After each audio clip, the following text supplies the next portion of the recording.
Hey, I was watching your church and just walking around and seeing the setup and tear down. A little known fact that you wouldn't know about me because you don't know me at all yet is that I love babies. Like, I just love babies. Now, I'm too old. I'm 50 years old. I'm not going to be Abraham. I'm not having no babies, all right? But I love babies. And so in our church, I'm known as the baby whisperer. I love to hold the little babies. A lot of our staff have small babies now. And then I was thinking about your church. Your church is just a baby, Sandy. It's just a baby. And I love showing up and seeing what God is doing in you, because it's in this moment that there's so much potential. When you're holding a baby, you're like, oh, what are they going to be? Who are they going to be? What are they going to be like? And I look at this church and I go, man, what is this church going to be like? What difference is it going to make in Athens? What is it going to do in your life? How is it going to change your life? And I was thinking about my church because I remember showing up for Set Up and Tear Down 13 years ago when we planted our church. In fact, my son turns 13 today. We decided that having a baby and planting a church in the same month was a smart idea. It was not. And so we did that, and I was thinking about our church has grown up, and we have some things that go on in our church now. We have the building, and we have things that are different than Freight Church because you're such a baby. And I miss those days. Now, I know those of you who got here early to Set Up and Tear Down, you're like, we don't miss those days. We don't miss them yet. But I miss those days. I miss the days when you look around and you go, what's the potential for this room? What's in this room? And what I want to give you today is, what is your next step? What's your next step? What's the next step for Fred? And what that really means is, what's the next step for you? In fact, turn to your neighbor and ask him, say, what's my next step? And then tell them, I don't want you to tell me, I want God to tell me. All right, I want God to tell me what my next step is. My name, though, is Shawn Wood. I'm honored to be here this weekend. Let me tell you about my family. I have a picture of them. I think they're going to show you a picture of my family up here. Yeah, there they are. So that's my son Sam on the left. This is a 2-year-old picture, so he's 13 now. There's my beautiful wife Connie right there. We've been together for almost 30 years. Hayes is my 15-year-old son right there beside me. He's an amazing dude. There's my oldest 18-year-old Izzy, who's on staff at our church. She does incredible things. And then there is Naya. Naya, we adopted out of foster care when she was 18 months old. And she affectionately calls herself, this is her nickname for herself, she calls her My Little Chocolate Milk, is what she calls herself, all right? And she tells me all the time, she's like, Daddy, my skin is so much prettier than yours. And I'm like, Naya, you're not supposed to say that, but it is. And she tans up so beautiful, and she's so amazing, and she's incredible, and she is our baby. She's the baby, and she's adopted. So you just know she's spoiled. She's just spoiled is what she is. And so we love our family, love having us here. I also send greetings from Freedom Church. Freedom Church has been a part of Freight Church since before it was Freight Church. When we got to meet Pastor Sandy and Brittany, we got to be a part of their vision that they had for their life and what God wanted to do through them. And we're just so excited to be a part of Freight Church and to pray for you and to be a part of you. We love Pastor Sandy and we love Brittany. We love your pastors. As an overseer, though, can I tell you how much they love you? Like, they love you. They pray for you. They grieve with you. They love what God is doing in your life. And so you gave me a welcome. But I want you to honor your pastors, Pastor Sandy and Brittany, right now. Would you just honor them for all that they do? Y'all better give them a better applause than you gave me. Because I'll be home and sleeping in my own bed and much more tonight. But they're warring with you. And they're praying for you. And they love you. And when Sandy and Brittany felt a call to come to Athens, to plant what is Freight Church now, what is this baby that we get to see grow up. When they did that, they had to come to a place where they said, God, you put a vision in our life. You gave us something. But when we look at what you've given us, I know there were moments when you said, I don't see how you can do this through me. Like, I know came from Elevation Churches, what can God do through us, you know? But I know there was moments, and there's still been moments where you go, I just don't see how you can do this through me. I know that sometimes you look around and you go, how can God give us this call to reach Athens, to do what he said, to change this city? How can he do this? When we look at who we are right now as Freight Church, this baby, we go, how can this church do all that God has called us to do? How can we do it? And when you have that calling on your life, you have to decide if your faith is going to be optional or obedient. Is it going to be optional? Is calling I have in my life? Or am I going to be obedient? You've got to ask yourself, being a part of this church, am I going to be optional in my faith? Or am I going to be obedient? Is this calling that He's given to me, is it optional or is it obedient? In fact, that's the title of my sermon. It's optional to obedient. Can you say it out loud? Say optional to obedient. Say my sermon title one more time like you love me from Moncks Corner, South Carolina. Say optional to obedient. I want to be optional. I don't want to be optional, or I want to be obedient. Well, you've been in this summer series looking at some great things in the Bible, like baptism and worship and prayer and faith. And this weekend, I want to zone in on a place of obedience where we can make an impact. Do you want to make an impact? I think you're here and a part of this church because you want to make an impact, and we want to make an impact. And I believe today that it can be a day of life-changing for FRAIS Church, and it can be a life-changing day for you as well. I believe that as we go from optional to obedient, what God's called me to do is not optional. What He put me on this earth to do is not optional. We need you. You remember this. Here's the church, here's the people, look inside, see all the people. You're the church. And if FRAIS Church is going to be what FRAIS Church is called to be, you have got to move from optional to obedient. We're going to look at a scripture today and join in on one of the greatest stories recorded in the Bible. It's found in all four Gospels, meaning that all four Gospel writers thought that this story should be told. Holy Spirit inspired them and said, you should put this down in your Gospel. There's only 11 events that are found in all four Gospels. And so that just brings importance to this, right? That we see this story. And the story is found in John chapter 6. I'll start with verse 1. It says, after this. After what? Well, Jesus has just encountered these religious people in chapter 5, and then it says, after this, Jesus crossed over to the far side of the Sea of Galilee, also known as the Sea of Tiberias. A huge crowd kept following Him wherever He went, because they saw His miraculous signs as He healed the sick. Then Jesus climbed the hill and sat down with His disciples around Him. It was nearly time for the Jewish Passover celebration. And Jesus soon saw a huge crowd of people coming to look for Him. Turning to Philip, He asked, where can we buy bread to feed all these people? He was testing Philip, for He already knew what He was going to do. When I look at this, they're trying to feed all of these people. Jesus is teaching all of these people, and there's so many needs. I think about Athens. I think about all the friends that you know. I want you to take yourself for just a moment to the people that you know need an encounter with Jesus. To the people that you know need the Holy Spirit to come into their lives. That need to break the addiction that we sung about and talked about. That they need that in their life. Don't you think about them? And it can be a little bit overwhelming when you realize all the people that need to eat from God. That need to be fueled by Him. It can be overwhelming when you look at this baby, FRAIS Church, and you go, how is this baby ready to impact Athens the way that we know God wants us to impact Athens? It can be just a little bit overwhelming when you think about all that there is to do. And it was a little bit overwhelming to them. And so Philip replied, even if we worked for months, we wouldn't have enough money to feed them. I mean, even if we've existed for months as a church, we're not ready to do what God's called us to do.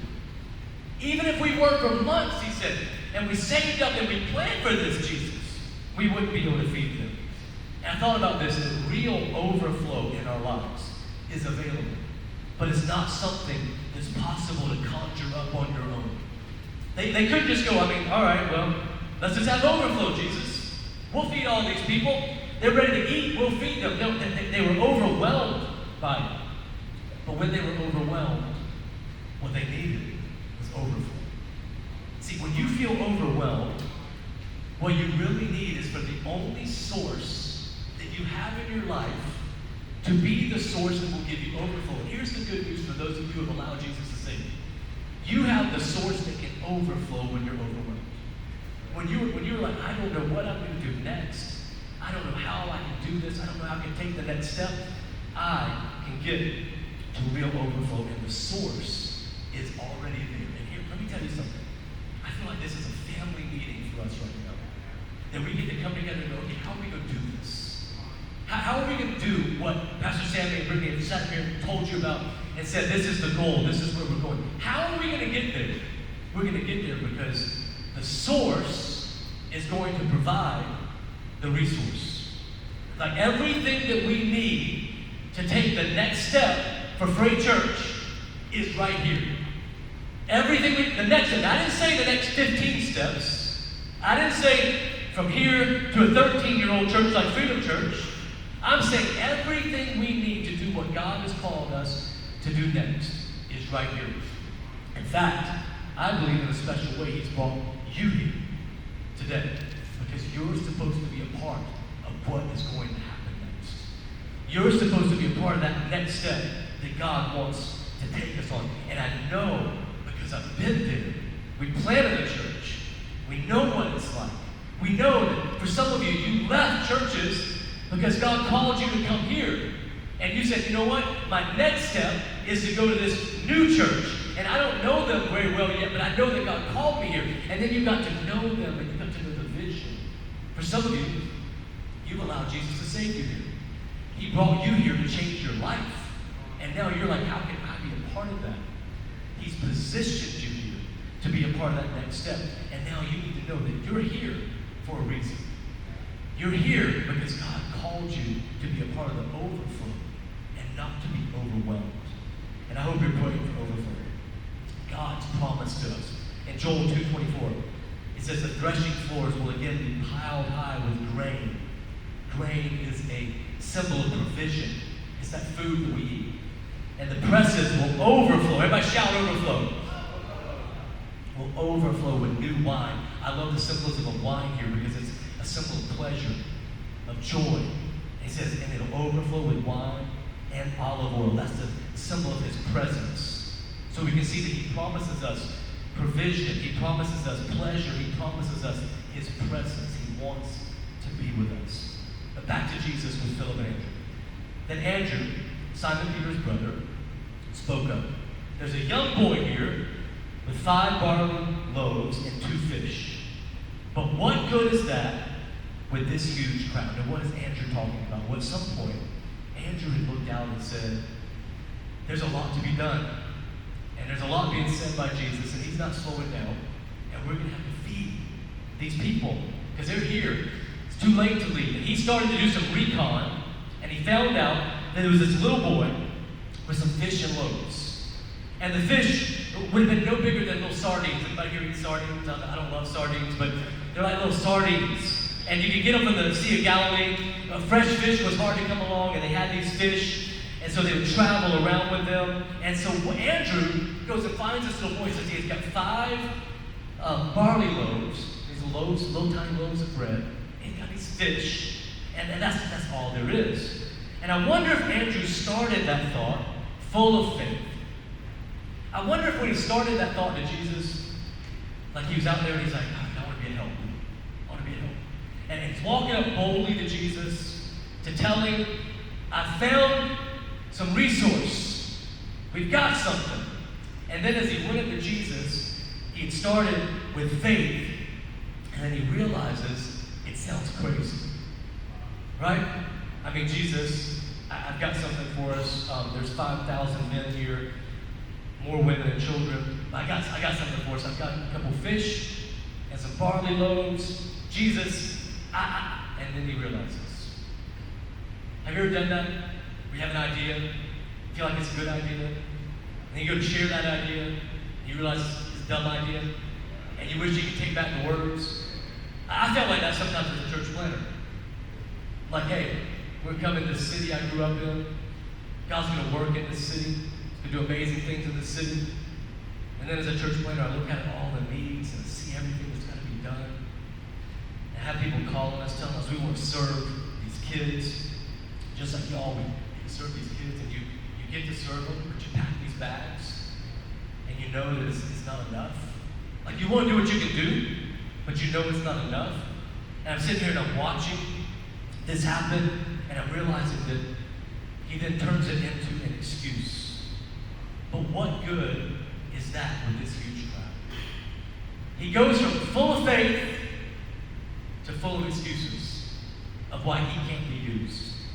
Andrew gets his excuses together because he is adding up the facts. Have you ever added up the facts in your life and they discourage you? And you go, man, if I could just get some different facts about my life. But when I add up the facts, I can't see how I can do anything, and that's what Andrew does. He's full of potential, but paralyzed by the problem. So it's not probable that FRAIS Church can change Athens. Not probable, but you are full of potential, right? If you have faith. It's not probable that Andrew really had the solution to the problem with these 5 barley loaves and a few fish. It's not probable.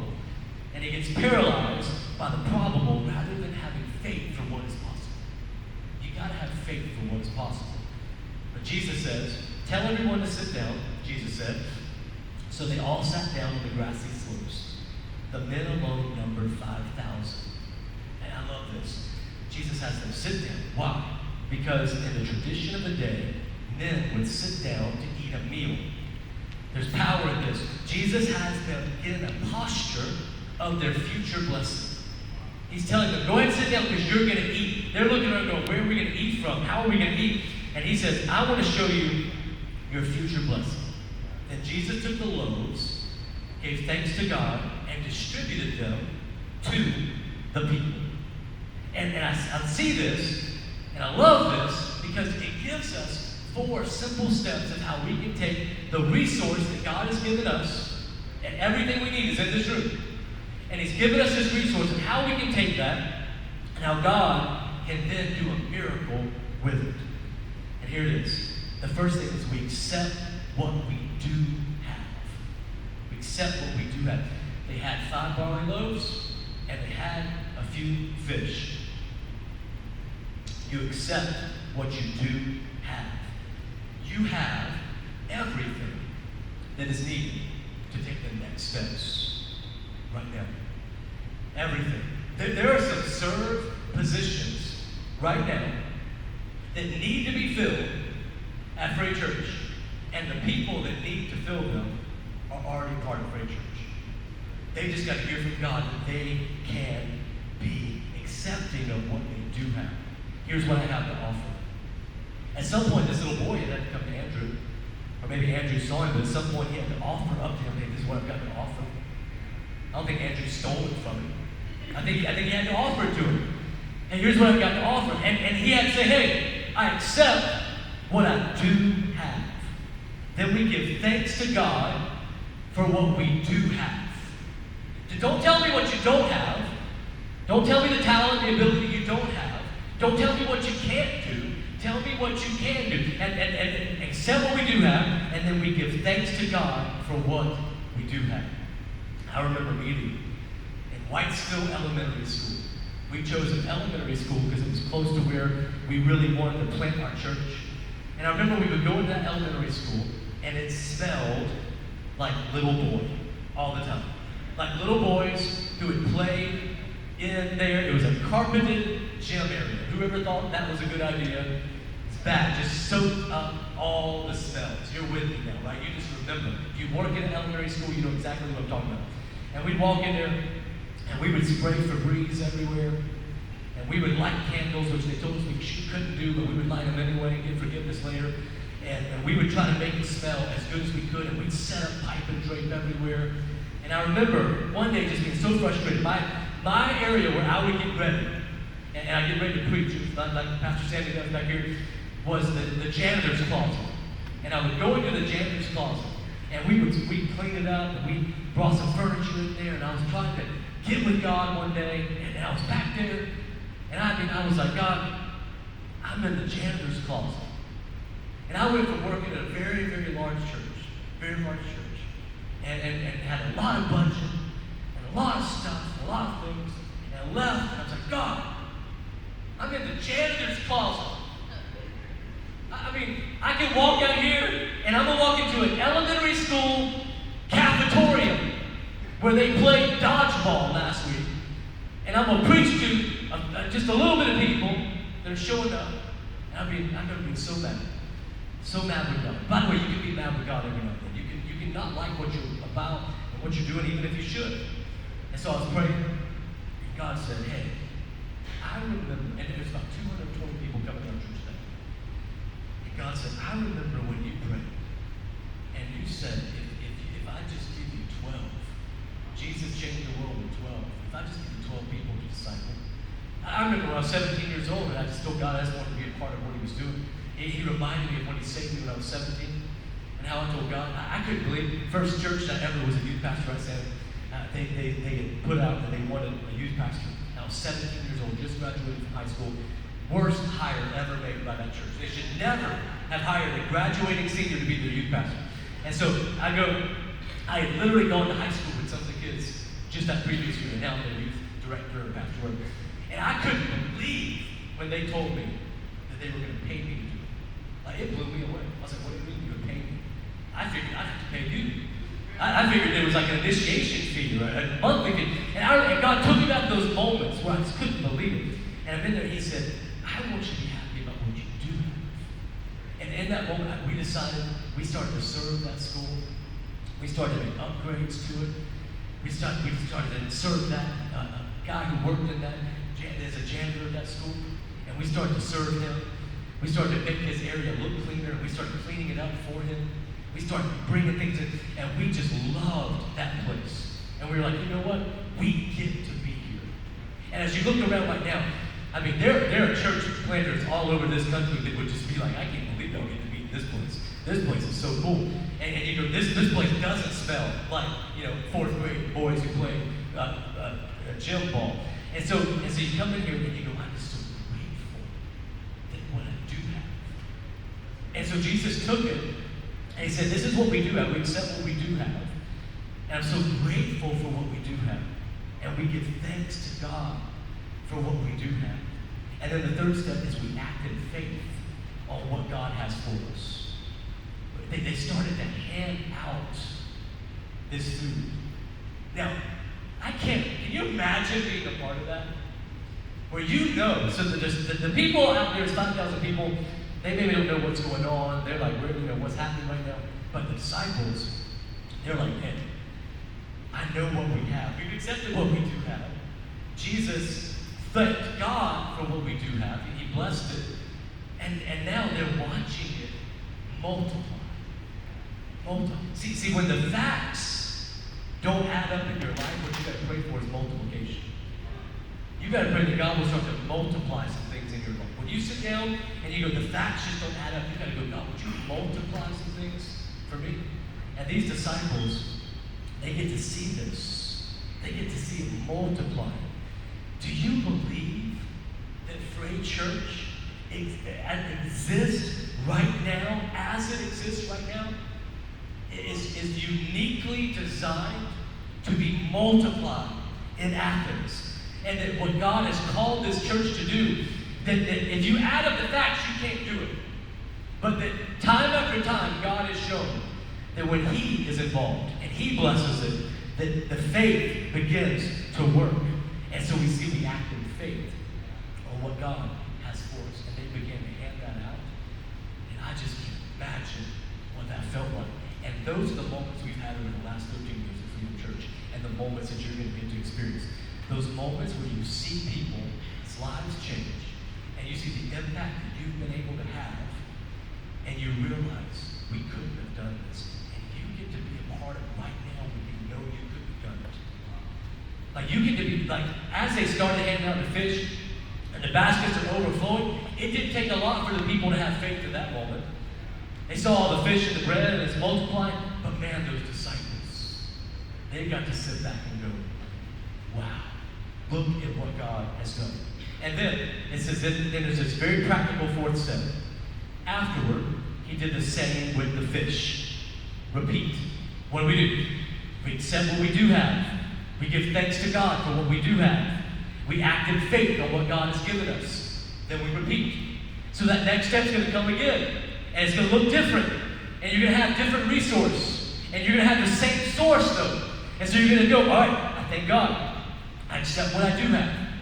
I thank him for what I do have. I act in faith for what God has called us to do. And then read and repeat. And they ate as much as they wanted. After everyone was full, Jesus told his disciples, now, gather the leftovers so nothing is wasted. And there's plenty for everybody. There's overflow. Nothing is wasted. Can I just tell you, this is an aside from really what I'm preaching about, but I just want to tell you that nothing is wasted.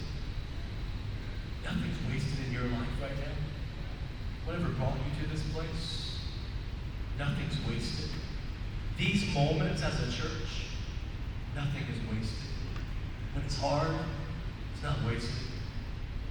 When you wish that things would move faster than they are, it's not wasted. When you've invited people over and over and over again and they just keep telling you it's not wasted. That God is going to bring out of your pain, is going to bring such amazing growth for you. And it's always out of pain that we grow. It's always out of struggle that our faith is strengthened. And we see that Jesus says, hey, don't let anything be wasted. So they picked up their pieces and filled 12 baskets with scraps left by the people who had eaten from 5 barley loaves. But here's something I don't want us to miss. There's no chance that out of 5,000 men, probably more like 15,000 people, there's no chance that no one else had anything except for this little boy. I mean, think of the odds. 15,000 people, you think he's the only one that bought a snack pack? No, I mean, there was more people, but he was the only one who said, you can have everything I have if it'll help you, Jesus. He was the one. He wasn't even counted. They said there was 5,000 men. They didn't count the women. They didn't count the children. He wasn't even counted. He was the only one. He was the only one who thought what he had counted. Did you see that? They didn't even know he was there. And yet he knew what he had. And so what I want us to capture is how do we get to that place? And then, so they all sat down, eating this food. They counted. The one that wasn't counted had the miracle. And then Jesus shows them that he's going to multiply, using that little bit that he had. That little bit. So we forget addition, we get to multiplication. That's what we're going to get to. Now, that's the motivational part, right? And every pastor wants to motivate you. That's the part of what we want to do. We want to give you an internal motivation that comes from Holy Spirit that says, hey, this is why we're going to do what we're going to do. This is why you serve. This is why you do what you do. But practically, how do we get to a place where what we have can actually be counted? Where what we have can actually be used? How do we get to a place where multiplication happens? Where our obedience isn't optional. And what's a place, I told you earlier, I want to give you a place of obedience that I believe will have the most impact. Where's a place that it can have that impact and that resource? And how is the resource already here? How is it already here? Well, I want to tell you, I don't know if Pastor Sandy's got to tell you this or not yet. Every dollar that FRAIS Church needs to do our next step is already here. It's already here. I don't know if you got to make that announcement yet. Here's one thing. Some of it's still in your wallet. All right? So some of y'all get that after lunch. All right? So you'll get that in a little bit. But I want to show you the optional part that we move away from to get here. And I believe, so I talk about money pretty freely in my church. And I will tell you why. Because I believe you're smart. I believe you're smart. I believe for a long time, pastors said, don't talk about money, don't talk about money, don't talk about politics, don't talk about anything that people really care about, right? And it was like, hey, we weren't talking about the stuff that really mattered to you. Anybody else here that didn't buy inflation besides me? Anybody else looked at what it costs now? My son, he turned 13 today, so yesterday I wanted to just do something for him, so I took him to Top Golf. And then the day before, I took him to get his phone, so our kids get a phone at 13 if they've earned it, if they've shown it, they get it. And then I said, son, where do you want to go that you never get to go? Like you never get to go there for lunch. I'll take you there. And he chose, drum roll, McDonald's. I was like, dude, I need to teach you how to ask for bigger things, man. I was like, I'll take you anywhere. He's like, I want chicken nuggets from McDonald's. That's what he wanted. So I went to McDonald's. I haven't been to McDonald's in a long time. Like, it's been a long time. And so I went to McDonald's, and I went in there, and we did it. It was $11.99 for chicken nuggets. When did McDonald's get so proud of their manufactured chicken nuggets? that they are charging $11.99. So anybody else been hit by inflation? No real chickens were even harmed in the making of those chicken nuggets. And yet they were $11.99 for 10 chicken nuggets. I couldn't believe it. But why? Inflation has hit us. Money is what. I want to talk about real things. The reason I talk about money and finance is because you're not dumb. Like, you know, as you look around, that it takes finance, resource for church to happen. You're not unintelligent. Like, you know that. The people knew. Andrew said, we couldn't work for months. We couldn't have fed all these people. Like, they knew what it was going to take. And so I want to teach you just what is the Bible then in just a few minutes, just a few moments out of left. What does the Bible practically say about how we live our lives financially? And I believe this is going to change FRAIS Church, but it's also going to change for you how we deal with even what's going on in our world right now. And I would bet at least some of your stress this week, some of it has come from financial places. I know for me it has. At least some of it has come from financial places. I know that that's happened. So I want to tell you how we do it. What is the Jesus way for finances? To be moved from optional to obedient. Because it's what this little boy did. This little boy did. The first thing is you bring the tithe. What is the tithe? Tithe just simply means 10%. It means 10%. That's all tithe means. And in God's economy, he said that real simple. He said, I give you everything. And if you got to believe that first in order to bring the tithe. You have to believe that God gives you everything. Everything I have, every breath I take, everything, every opportunity he gives me, like everything comes from God. So some people might say, no, I got this myself. I got this degree, I got this job, I worked hard. Every single piece and ingredient of you getting that came from God. Everything.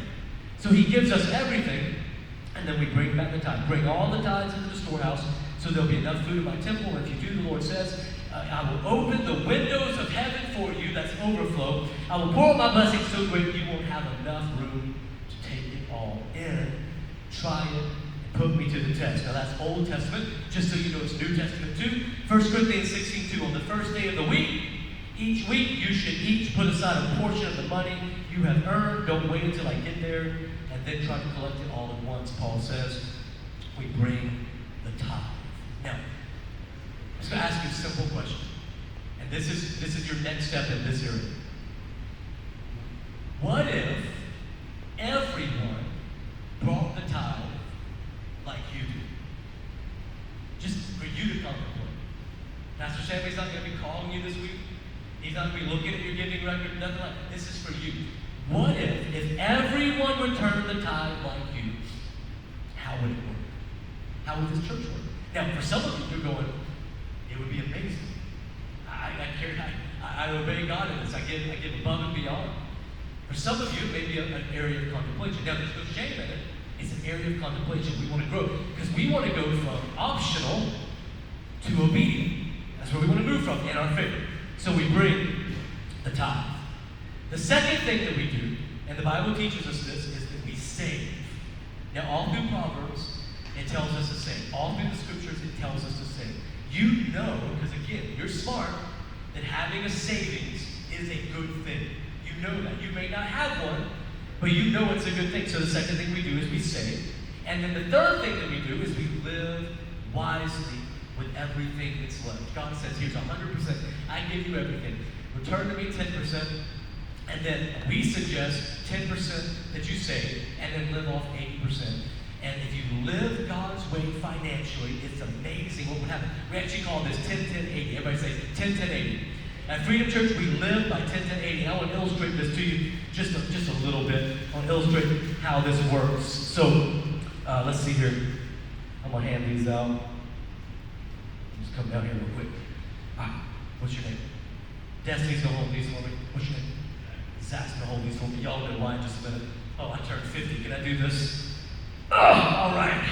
Old man step. All right, so here's the deal. Don't think about these red grapes right now. Here's how finances work, all right? God gives us everything. And the way we normally work is, we go, all right, God gives me everything, but I need a place to stay, a house, and so I'm going to take these And I'm going to put these over here. So there's from my house. And got to have a car. How many of you know cars now are worth almost as much as houses? And so I got to go buy a car. And so I got that. I got to make that payment. I got to do that. I got everything I need. Oh, goodness gracious. Child care. Anybody paying child care? Got to pay for child care? All right, yeah, got to pay for that. That's good. And I want to go out to eat. And I'm stepping on grapes up here. Sorry, Sam. If I make wine and y'all don't agree with that, it's my fault. Y'all don't get my jokes. You'll get them one day. You'll get them one day. So I'm gonna go out to eat some. You know what? Gotta have some new trips, some new clothes. I gotta get some new shoes. Gotta have some stuff. And we're gonna have some fun with my friends every now and then. And let's see here. Man, everything's going up in cost. You gotta pay taxes. Do all that. Got just all these expenses. Oh. Okay, God. Here you go. Here you go, God. I'll give God. I'll lay this down on the altar. But man, I really want to take that vacation. Oh, man, that's MasterCard. This is MasterCard. I really want to take that vacation. And so I got that now. Oh, goodness. And I really do. My friends want to go out to eat. I don't have money to go out to eat, but this is Visa. How are you doing, Visa? It's so good to see you. And so Visa gives me some money too. And so now we got that. And here's what happens. This is an overflow of overwhelmingness. Because all of a sudden we realize, like, I've got some money I gotta pay back. I've done all this stuff. I don't have, and so I can't do this. And savings, man, well, all right. Here's some savings, but it's really not savings because I got Visa and MasterCard right here. When Connie and I were in our 20s, we didn't live 10, 10, 80. We lived something, we did tithe because we'd always tithe, but we lived like 10, 10, 120, something like that because we had so much debt and we were just like racking it up. And so savings was like, yeah, we got a little money in savings, but we also have like, $4,000 in credit card debt. And so we lived this life, and this is the way that most people live. And so when a preacher gets up here and says, you should be obedient in your faith, and the church can only make it if you tithe, you're going, but how would I do that? And so here's what we do. We move from optional to obedient. And we're like this little boy. And we go, all right, God says to trust Him. So the very first thing I'm going to do is I'm going to take 10%. Looks a little bit more like 12%, but we'll take it. 10%. And I'm going to bring that to God. And then I'm going to take, it's going to be hard, but I'm going to start to pay some of this stuff down. I'm going to do that. And I'm going to save a little bit. It may not be 10% at first, but I'm going to save a little bit. And then I'm going to say, God, what can I do with what is left? And I'm going to say, God, I trust you. And here's what I've learned in life. I can trust God with the 90% that He allows me to keep to do more, multiply more than I can trust myself with 100 or 120 or 130 or whatever it is. I mess things up. How many of you know you're a terrible God? Terrible God. Like you're good at a lot of things, but you're really bad at being God. And I have learned if I'll do it God's way, then I begin to thrive. Then He begins to bless me. Does that mean I have everything I want? No. But He changes the desires of my heart. He brings new desires to me. And He shows me that I didn't need some of that stuff anyway. I was going to buy stuff to impress people that I didn't even like to begin with. Right? And so He shows me this. And when I bring that, I begin to realize He is my source. Then I spend time in prayer and go, God, I've already trusted you. I've already trusted you. And then when I trust Him, He multiplies it. And so we pile everybody from FRAIS Church and comes in and He multiplies it like He did these fish and loaves because of faithful people who are willing to go, I want to be obedient. He said, why would a guest preacher come in and talk about money? Here's why. Because Jesus taught us more about money than the kingdom of heaven and hell combined. He taught us more about money than heaven and hell combined. He taught us about money because He said, where your treasure is, there your heart will be also. And if you want your heart to be with me, then you've got to obey me in this area. And it's not a punishment. It's God's best for us. And so we begin to live 10, 80, trusting God that He is adequate for us, trusting God that He will provide for us, trusting God that He has a plan to use us. So, and here's what it gives us. It's not just to help the church. And I want to be upfront. The church, God does not need your money. FRAIS Church does. Does that resonate for people? Because God can do anything He wants to. And He will provide any way He wants to. And guess what?